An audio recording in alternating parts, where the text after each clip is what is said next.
Hi everyone, I'm Jeff Gravatt. Thanks for tuning in to the Jeff Gravatt Marketing YouTube channel.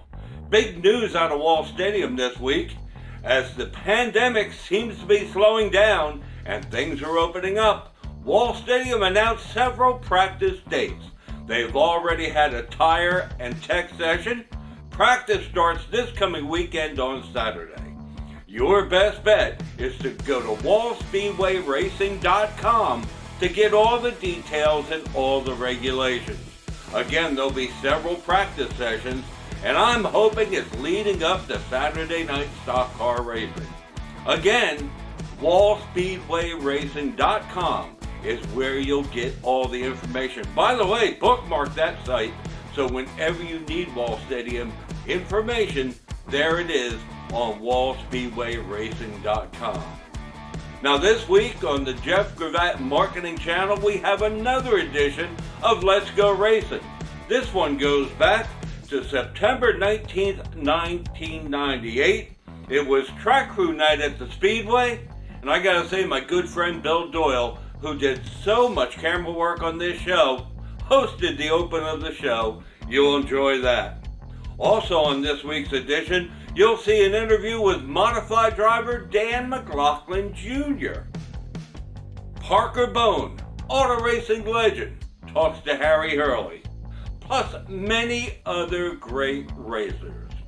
I'd like to remind you, even through the pandemic, I'm still working here at Jeff Gravatt Marketing. We do video editing, of course, sponsorship proposals, and much, much more. If you need to get a hold of me, my number is 732-278-3399.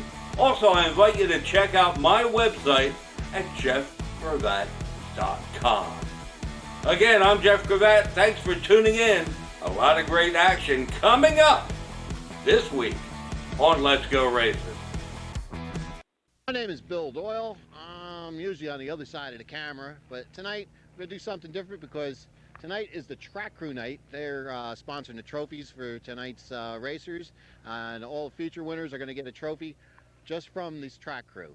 And we'd like to introduce them because these folks never get to see them from the stands. You can see them from a distance, but this is up close.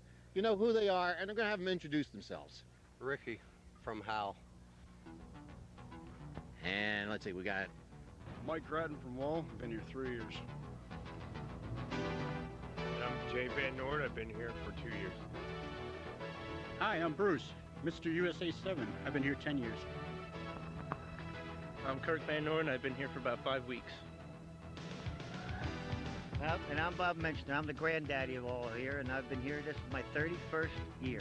I'll be finishing up the end of this year, be 34 and 31 years consecutively.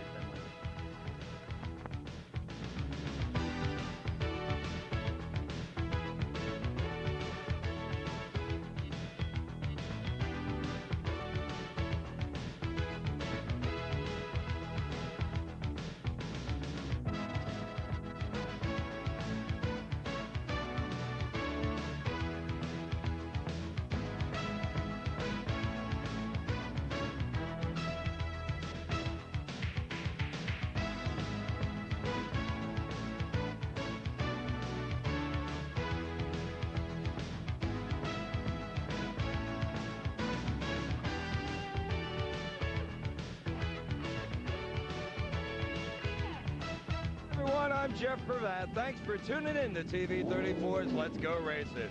You know, the summer of 1998 just doesn't want to quit. Here it is, Saturday night, September 19th, and it's warm and humid and real summer-like. Well, tonight at Wall Stadium, there's 5 divisions of stock cars going to battle. We're going to have all those highlights later on. You know, I wouldn't doubt my friend Harry Hurley will be by with another racing legend. And I'm here in the pit area to talk to the driver of the Bama Farms number 11. There's been some changes with this team this year, and it's got everybody talking. We're going to get the inside story right after this.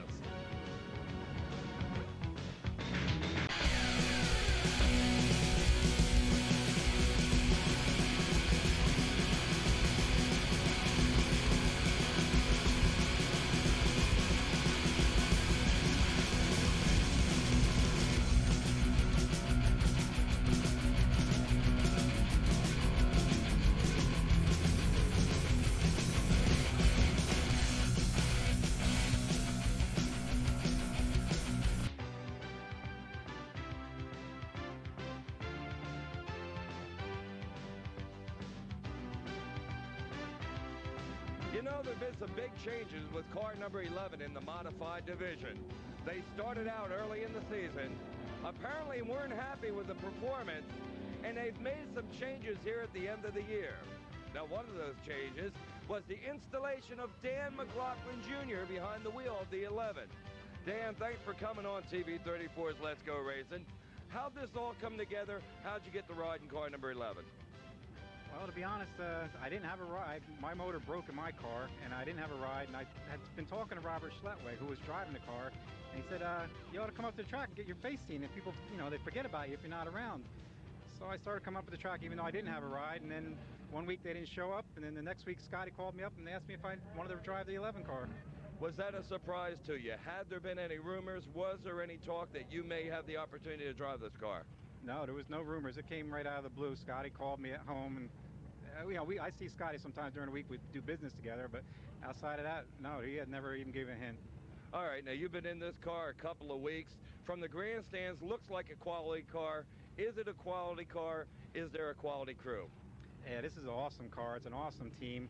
Scotty, Bob, and Don there, they work every night on this car. They put a lot of hours in on this car, and it's just an awesome race. It's one of the fastest race cars I've ever driven. All right, you've been in it a couple of weeks now. How's your luck been? How are you feeling about the season now that you're in the 11? I feel really great about being in the 11, but I feel bad for them because we've had some rotten luck. I mean, we've led, granted we start up front, but we've led almost every race we've been in, and from flat tires to alternators breaking off, and we've just, the gremlins have been getting us every week. But these guys are tough, and they keep on smiling. The car is going fast, so they seem pretty happy.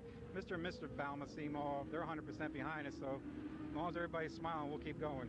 All right, now last week things seemed to start to turn around. You led quite a bit, got in second behind Dave Michael, and you went the rest of the way to finish second. Do you think things are starting to come your way? Actually, that was the worst the car has been since I've driven it, and they kind of laughed because all the other nights the car has been good and we haven't finished. The car was a handful that night, but somehow we got a second out of it, so that just shows the car, even when it's not good, it's better than some of these cars here. All right, how about sponsorship? How is this team set up? Looks like a lot of names on the car. Do you have a lot, and who are they? Well, yeah, Balma Farms is the owner of the car. They have Manahawk and Auto with Napa. That helps them out. And then I brought along Designscape from my car to help them along with tires and everything. All right, now you've raced against this car when Robert Schlettweg was in it, when Jerry Cramner was in it. How's it feel to be driving a car that you battled against a lot of times in the past? It's fun to drive. I admired the car, especially when Jerry drove it. It's an awesome race car. The car just has so much history. I enjoy racing against them and the team back then, so it's really great to be a part of them. I mean, they go back to Ray Everingham used to drive with this team, and there's a lot of history with this team. All right, now we see your name is on the roof of the car. Is that a good sign for the rest of the year? Do you have any idea if you'll be back in this in 1999? Well, it's a good sign the name's on the car, but they spelled it wrong, so I don't know. They haven't made any adjustments to fix it, so I guess we're just going to have to wait and see how the season goes. I think if we can maybe pull them a win or so, or just get some good top 10, 5 finishes maybe, and things will turn around for them, but they haven't spoke about next year yet. All right, one last question. A lot of fans are used to you in the hot pink 38.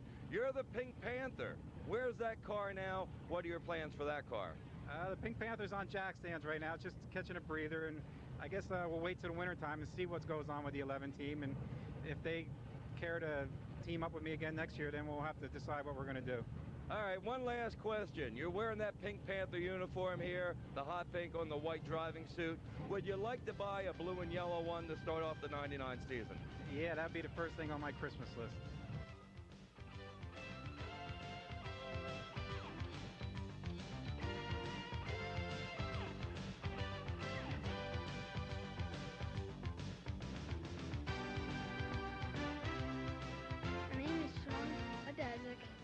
Adasczik. Okay. And how long have you been coming to Wall Stadium? I came about like 2 years ago. 2 years ago? You always wanted to be a flagger? Yeah. How long have you been practicing flagging? 4 years. 4 years? Wow.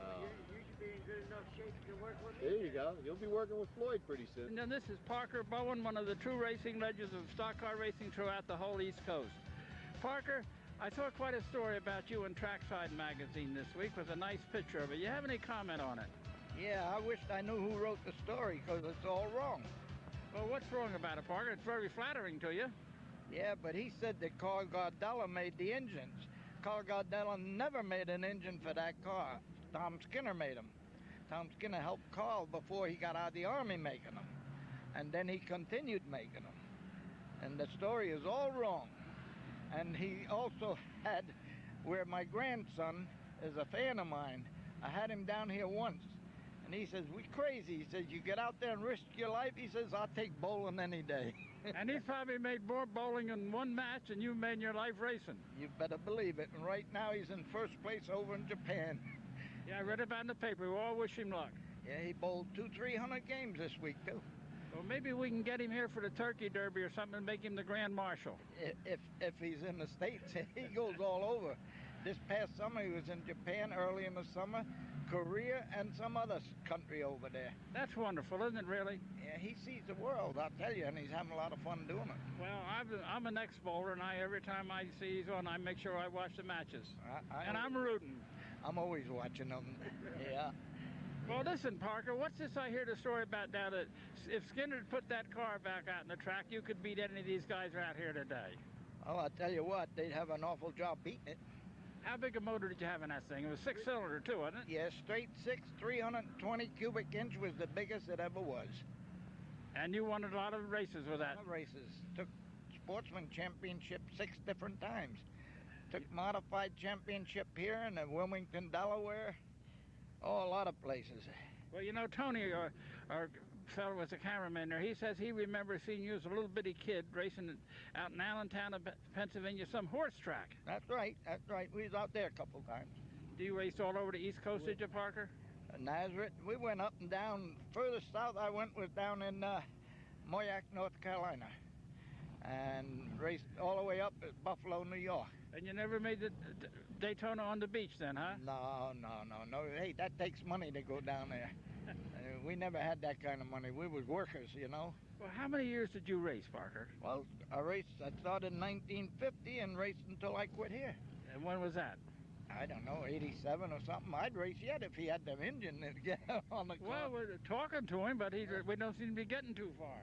You can't move him. It's like the old story. You take a horse to the water, but you can't make him drink. Well, you see here every week, and it certainly would nice to see Parker Bohn out there, son. Why don't you drive your Eddie's car? Well, he's trying that out again tonight. They got a new motor in it, so I hope it stays together. Well, do they have to go with the heads here now, the new head roll, right? Yeah, they got that on it, yeah.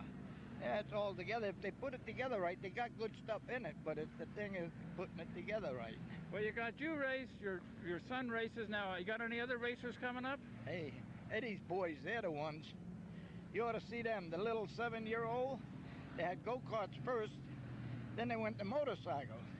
And he's so small, he's got to have the littlest bike they make, because when he stops, he's got to slide sideways to hold it up with one leg. He can't reach the ground.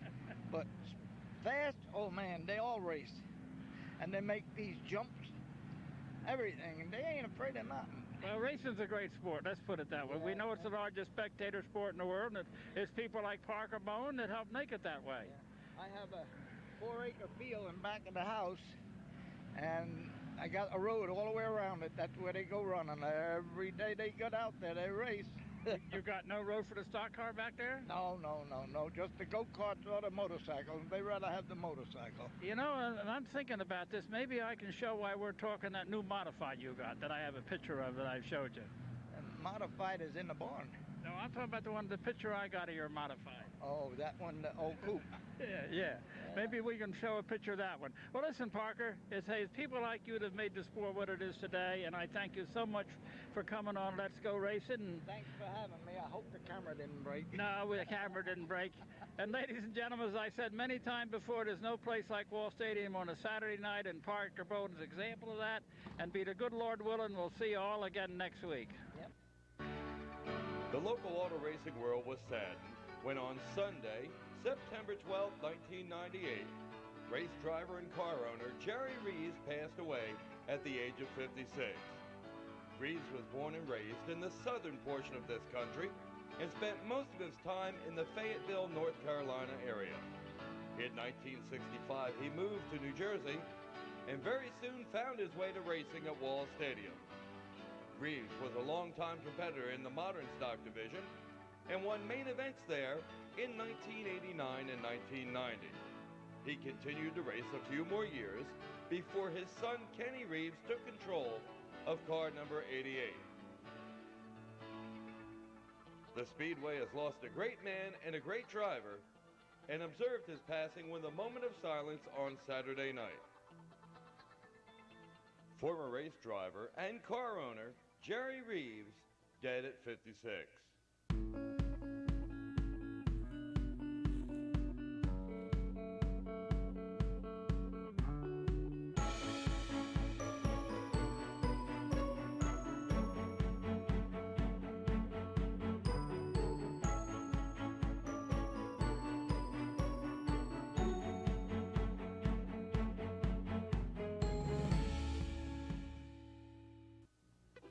Saturday night's track crew night action at Wall Stadium started out with a bang and put the trophy sponsors right in the spotlight. When the green flag waved on the Truck Series 15-lapper, just one lap went in the books before the 33 of Phil Naylor and the 42 of Chris Schmidt hammered the guardrail exiting turn 4. After several anxious moments, both drivers climbed from their vehicles uninjured, but it took 20 minutes of action by the track crew to repair the guardrail and get the race back to action. When the green flag waved, it was Dennis Buckley in the 44 out front, as the 44 of brother Tim Buckley ran in the second spot. The race continued on through the first 3 laps, as Stanley Skank in the 7 throttled his way through the pack. By the time 5 laps were in the book, the 7 truck was up to second spot. And when the halfway mark was given, it was Stanley Skank in the 7 diving to the inside to take the lead. Skank didn't have it easy, however, as the 97 of Kenny McGowan followed him through for second. The yellow flag waved on lap 8 when truck number 3, Glenn Higgins, spun in turn 4. When they went back to action, the 44 of Dennis Buckley was put back to the lead because they counted the last completed lap. But soon it was the 7, back in front, Stanley Skank leading the way as the 97 of Ken McGowan chased him all the way. These 2 trucks battled until the checker flag, when Stanley Skank stood in the winner's circle. The 97 of Ken McGowan was second, while the 25 of Jack Sanders was third. Glenn Higgins in the 3 was fourth, and the 11 of Mike Hilliard was fifth. Stanley Skank, a big win tonight, and that's big news. But big news also that crash there at the beginning of that truck race. Were you near it? What did it look like from where you were? Oh, I got around it all right. I dove to the inside. I kind of saw it out of the corner of my eye, and then the red came out, and I stopped. Tell me, Stanley, what's it do to you when you have an accident out on the track like that? You're pumped up, ready to go racing. 1 lap, the reds are out. You sit there for 20 minutes. Does it bother you? Does it make you think? Does it do anything to your truck? No, it doesn't really bother me, as long as I'm not in it. Otherwise, I'd be pretty shook up. All right. How'd your truck run tonight? How'd you get to the front? It ran really well tonight. Tag was up in front of me, and he was running just as good, if not better. And I could have never got around him, and something happened to his motor, and I got on by him and passed the 44 for the win. Did you have any trouble getting by Tag Neal when he slowed drastically, or any trouble getting by the 44? No, Tag turned right to the inside right as soon as he lost power, and he gave me lots of room to go by. All right, how about your sponsors? Are they excited? Tell us about them. Yeah, I got Manasquan Generator on there. I got Hemlock Hill Farm, Bill's Auto Repair. I got Buckley Farms. I got Welco Gases, and they're all going to be excited about this win. After a week off because of on-the-track problem, the battle for the win in the Pro Stock Division between the 69 of Ray Gastelu and the 21 of John Ruggiero resumed on Saturday night. In fact, both drivers looked like they forgot about their problems on the track the week before. At the drop of the green, it was the 4 of John Thurkelson out front, and he led the way until lap 3 when the double O of Jim McLaughlin spun in turns 3 and 4. On the restart, Thurkelson was still the leader, but Ray Gastelu was on the charge as he throttled the 69 in the second spot.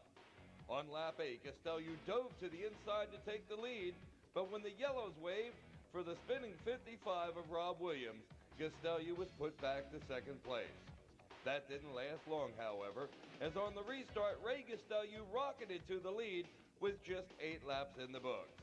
The race continued until lap 11, when the 32 of Adam Warren and the 99 of Chaz Okerson touched on the front stretch and Okerson spun into turn 1. From that point on, it was all green flag action, as Ray Gastelu in the 69 was first and John Ruggiero in the 21 rocketed into second.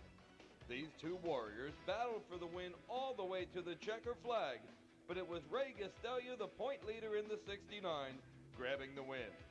Second went to the 21 of John Ruggiero, while Mark Rogers hopped into the 76 to finish third. Fourth went to Rich Monjo in the 72, and fifth went to John Thurkelson in car number 4. Ray Gastelu, another big win here at Wall Stadium. Stretch your point lead a little bit. How'd you get to the front tonight? Got through a lot of traffic. I don't remember much about it. It was a few cars here, a few cars there, and we got out front, and John Ruggiero was second. He was running a good race, but we had a little bit extra for him tonight. All right, did it feel good to win tonight after a tough week last week? You were fifth, had to make a pit stop. Tell us about your troubles then, your troubles this week. Yeah, John cleared the back bumper off for me last week, and I had a lot of work to do today. We got here late. We had replaced some parts. We went over everything, and the Scott car was on rails tonight. All right. Will you be here late tonight? You got here late. You're going to stick around and celebrate? Always. We never leave until everything's done. So especially when you win, it's always a party. All right. How about your sponsors? They've got to be happy too. Tell us about them. Well, first I'd thank my crew. It was a long day today. We put everything together. Don, Greg, Scott, Meyer. Everybody was hanging out, you know, it takes all the effort in the world to get the car done. Jim Statecki came over and did a lot of welding and bending of the bumpers and stuff. It was a total effort to get here and get the car 100% tonight. You know, and then Rocco's Pizza, Hinks Turkey Farm, F&M, Auto Body. Everybody is just pumped now. It's getting to the end of the year. Everything's getting a little bit closer. All right, just 4 weeks left. Can you hold on? Can you win that title? What's your prediction? Well, we'll see what A to Z Auto Service says. Maybe those guys will give us a little motor tune-up next week and give us a little more horsepower. But my prediction is rain 4 weeks in a row. Yeah, I hold on. The Track Crew Night 30-lap main event for the Modifieds was slowed by only 3 cautions. At the drop of the green, John Manis in the 97 rocketed to the lead with Harry Reid in the 14 right on his bumper. The rest of the race would remain just that way as Reid in the 14 chased the 97 turn after turn. Action went all the way until lap 17 when the first caution waved when the 50 of Robert Sutphin spun in the first turn. More action continued until lap 26 when Bob Batanis looped the 71 at the exit to turn 2. The final caution waved on lap 29 when Steve Naylor had trouble with the 46 right in front of the grandstand. Final lap went off without a hitch, with John Manis in the 97 crossing the finish line first. He celebrated in victory lane before going to tech inspection. There his car could not pass post-race tech, so he was stripped of the win and the trophies were given to Harry Reid in the 14. Tom Mauser in the 88 was second, while Jim Willis in the 62 was officially third. Point leader Dave Michael in the 60 was fourth, and Martin Truex Jr. in the 56 was fifth. The legend cars battled in the 20-lapper on Track Crew Night, and the action was fast from start to finish. The first yellow wave was just 1 lap in the book when 3 cars tangled in the second turn. On the restart, it was John Bean in car number 4, charging to the lead, but he had plenty of company close behind him. Action slowed on lap number 8 when 2 cars got together in turn 4. On the restart, it was still John Bean in the 4, the leader, but point leader Ty Brown in the 12 was charging. By halfway, Brown was right on Bean's bumper, until lap number 13 when John Bean spun from the lead in the second turn. That handed the top spot over to the 12 of Ty Brown, who then raced on to the feature win. Second spot went to car number 11 of Walt Markowitz, while Jim Tomino in the 6th was third. Ben Seats in car number 17 was fourth, and fifth went to the 32 of Tim Driscoll.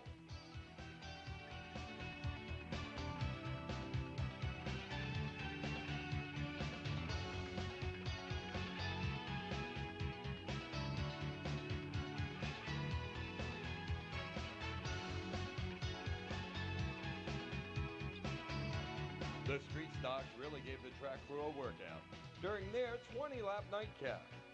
Greg Malik in the 51 jumped to the lead at the first green flag, but then the yellows waved when several cars piled up in turns 3 and 4.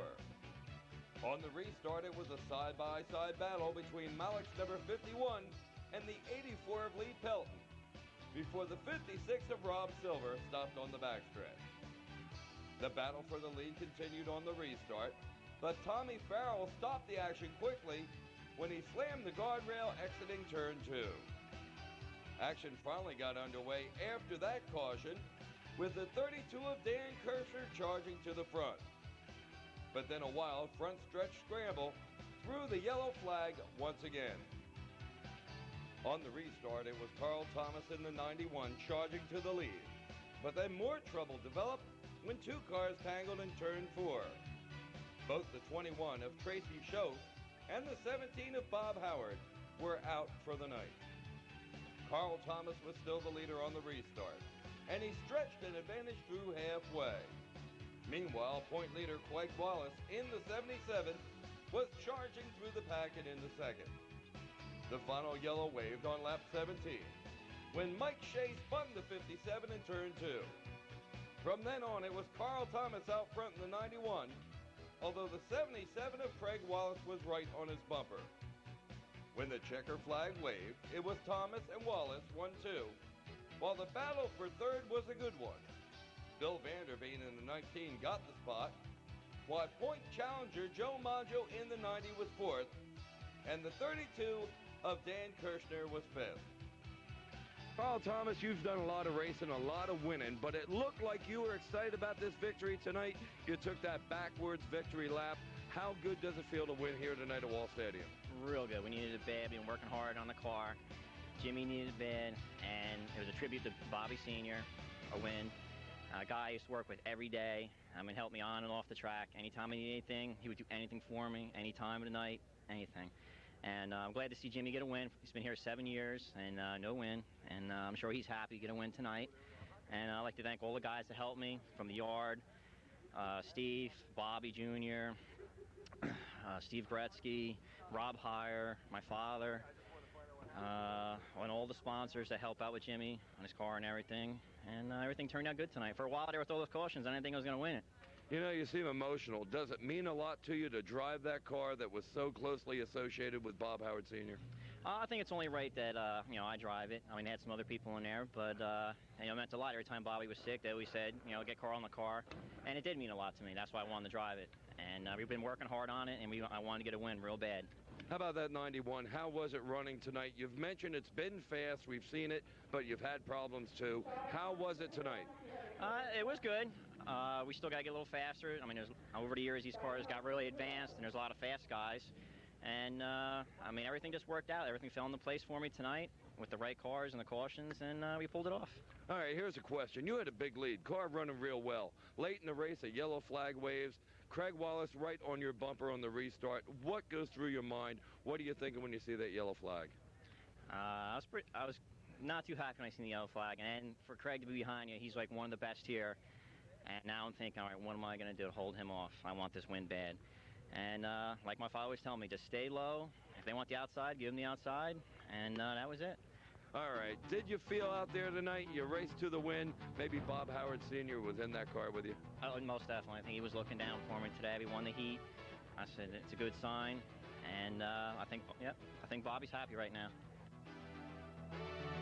Well, Saturday night, September 19th in the record books here at Wall Stadium. Still 4 more Saturday nights of the 1998 regular season. We're going to follow these point races right down to the final checker flag. I'm Jeff Gravatt. Thanks for tuning in, everyone. Stop by Wall Stadium on Saturday night and watch these pro racers in action, and then tune in next week for the inside story on TV 34's Let's Go Racing.